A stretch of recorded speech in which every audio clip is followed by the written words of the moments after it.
some of us could say bonjour, some of us could say guten Morgen, and so on, but I can say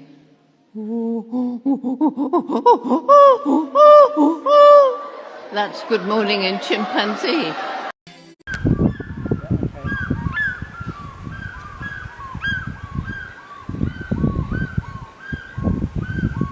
Close your eyes and imagine this. You're deep in the forests of Tanzania. The air is quiet.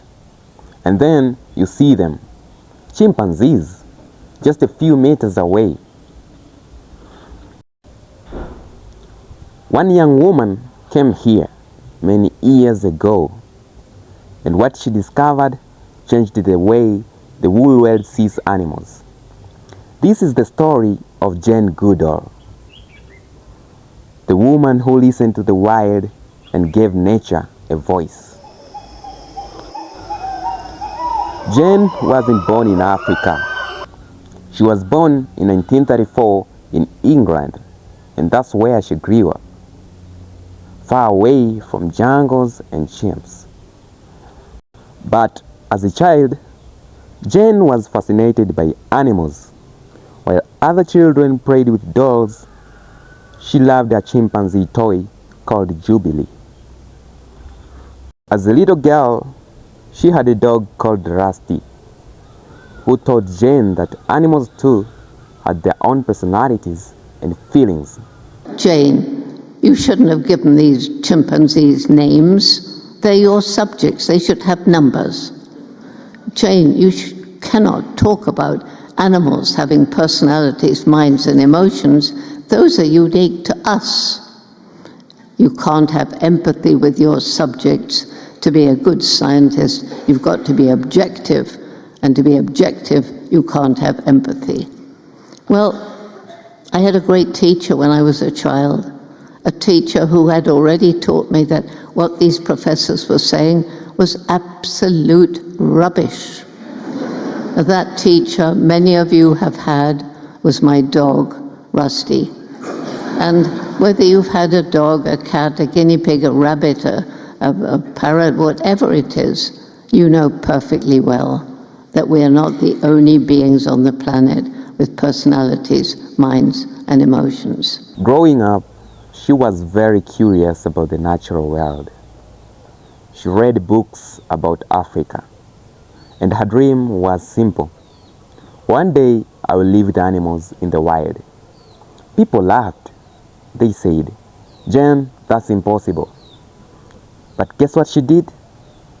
She never gave up on that dream.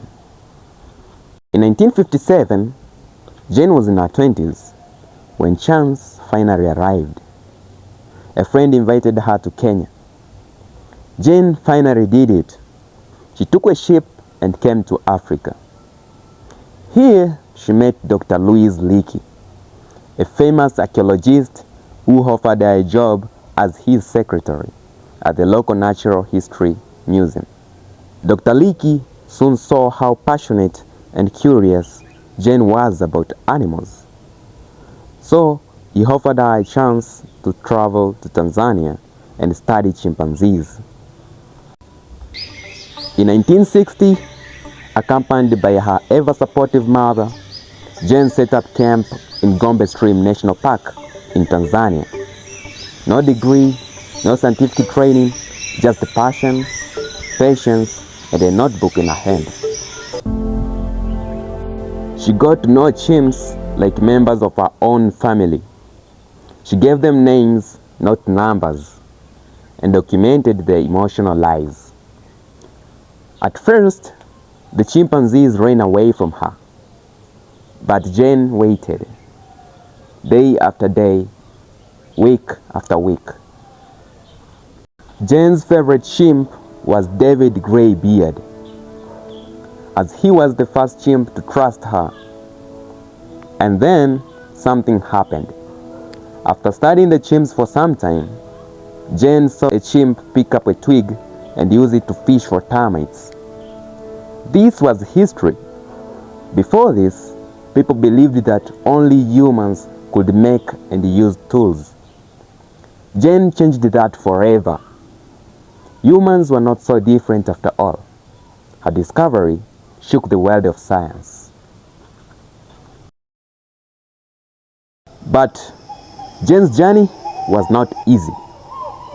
Many scientists doubted her. She's just a young woman. She has no PhD. How can she change science? She faced criticism and even danger in the forest. But she never stopped. Her love for the chimps was stronger than the doubt. Later, Jane's discoveries earned her a place at Cambridge University, where she completed her PhD. She became Dr. Jane Goodall, and she kept returning to Gombe to learn all she could about chimpanzees. Everybody, every day that we live, we make an impact on the planet, and we can choose what sort of impact we make. And people come to me depressed and saying, well, the world's a mess and, there's nothing I can do about it. I'm just one person. We have a saying, think globally, act locally. It's the wrong way around. If you think globally, you cannot but be depressed and feel helpless. But I say to them, think of your own community. What can you do there? What do you care about?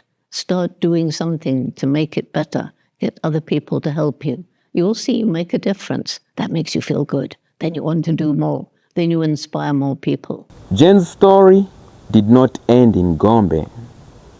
She became a global voice for animals and the environment. She founded the Jane Goodall Institute in 1977 to protect wildlife and to carry forward her groundbreaking work into global mission for conservation education and community empowerment.